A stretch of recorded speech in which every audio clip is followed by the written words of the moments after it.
పాత బస్తీలో అగ్ని ప్రమాదంలో మృతి చెందిన బాధిత కుటుంబాలకు 5 లక్షలతో పాటు మరో 25 లక్షలు ఇవ్వాలని మాజీ మంత్రి కేటీఆర్ డిమాండ్ చేశారు. ఈ డబ్బులు వారి ఇంటిని, వ్యాపారాన్ని పునర్నిర్మించుకోవడానికి ఉపయోగపడతాయన్నారు. బీఆర్ఎస్ పార్టీ బాధిత కుటుంబాలకు అండగా ఉంటుందని హామీ ఇచ్చారు. పాత బస్తీ అగ్ని ప్రమాదంలో మృతి చెందిన బాధిత కుటుంబాలను పరామర్శించారు. మంటలు వ్యాప్తి చెందిన ప్రదేశాన్ని పరిశీలించారు అధికారులు. స్థానికులతో మాట్లాడారు. అనంతరం ఈ ప్రమాదంలో గాయాలతో బయటపడ్డ క్షతగాత్రులతో మాట్లాడారు. ఈ క్రమంలో తమ కుటుంబ సభ్యులను కోల్పోయిన వారు కేటీఆర్ ముందు కన్నీరు పెట్టుకుని వారిని ఓదార్చారు.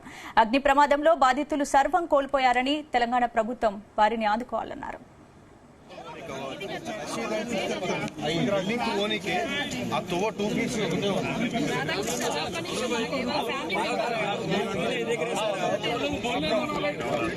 చార్మినార్ అంటే ఎక్స్ట్రీమ్లీ డెన్స్లీ పాపులేటెడ్ ఏరియా.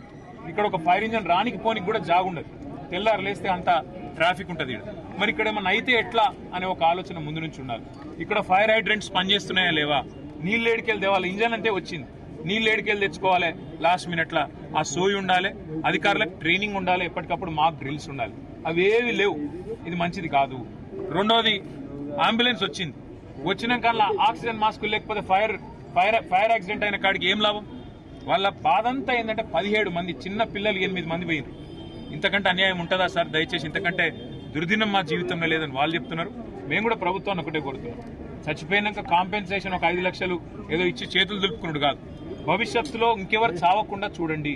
భవిష్యత్తులో ఎవరికి ఇట్లాంటి దుర్మార్గమైన పరిస్థితి, ఇంత ఘోరమైన పరిస్థితి రాకుండా చూడండి.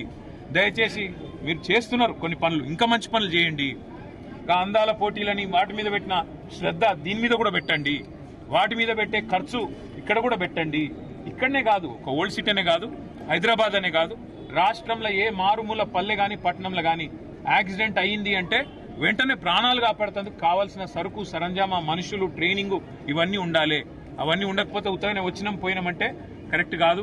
ముఖ్యమంత్రి గారు కూడా వచ్చేది ఉండే, కనీసం వచ్చి చూస్తే. ఎందుకంటే ఆయననే హోంమంత్రి, ఇంకొకరు ఎవరు లేరు. మరి ఆయన కిందికే ఫైర్ డిపార్ట్మెంట్ వస్తుంది, ఆయన కిందికే హోంశాఖ వస్తుంది. ఆయన వస్తే అధికారులు కూడా అప్రమత్తంగా ఉంటారు, అధికారులు కూడా చేస్తారు. వాళ్ళు తనలాడేది వాళ్ళు తనలాడుతున్నారు. పోలీసు వాళ్ళు, మున్సిపల్ అధికారులు వాళ్ళు పాపం చేసే కాడికి చేస్తున్నారు. కానీ పైన వాళ్ళు పైసలు ఇవ్వాలి, ఇచ్చి అందులో సౌలత్ ఇవ్వాలి, లేకపోతే వాళ్ళ చేతిలో కూడా ఏముండదు. ట్రైనింగ్ ఇవ్వాలి, ఎప్పటికప్పుడు మాక్ డ్రిల్స్ ఉండాలి. దయచేసి భవిష్యత్తులో ఎక్కడ కూడా మళ్ళీ ఇట్లాంటి ప్రమాదం జరగకుండా, జరిగిన వెంటనే ప్రాణాలు కాపాడేటట్టన్నా మన ప్రయత్నం ఉండాలని కోరుతూ, మరి వాళ్ళకి ఇచ్చిన కాంపెన్సేషన్ కూడా కరెక్ట్ లక్షలు ఇచ్చిండ్రు, ఇక అదేదో సరిపోతుంది అన్నట్టు. కానీ లోపల ఎంత ఆస్తి నష్టం జరిగింది, వాళ్ళు ప్రాణ నష్టం జరిగింది. ఆ కుటుంబమే ఇవాళ అతలకుతలమైంది. ఖచ్చితంగా చనిపోయిన ప్రతి వ్యక్తికి, ప్రతి ప్రాణానికి కనీసం ఒక 25 లక్షల నష్టపరిహారం ఇవ్వాలని చెప్పి రాష్ట్ర ప్రభుత్వాన్ని మేము కోరుతున్నాం. మళ్ళా భవిష్యత్తులో ఇట్లా ఎక్కడ కూడా ఎవరికి కూడా కావద్దు. ఆస్తి నష్టం కూడా జరిగింది, దానికి సంబంధించి కూడా ప్రభుత్వం కొంత ఏదన్నా వాళ్ళకి మినహాయింపు ఇవ్వాలి. ఆ కుటుంబం పూర్తి స్థాయిలో ఛిద్రమైపోయింది, వాళ్ళకు అండగా నిలబడాలని కోరుతూ, ఇలా మేము రాజకీయాలు మాట్లాడడానికో ఎవరన్నా తిట్టేందుకు మేము రాలేదు. కేవలం ఇది మళ్ళా జరగద్దు, ఇంకెవరికి జరగద్దు, ఈ కడుపు కోత ఇంకెవరికి మిగలొద్దు అని మాత్రమే ప్రభుత్వానికి మేము విజ్ఞప్తి చేస్తూ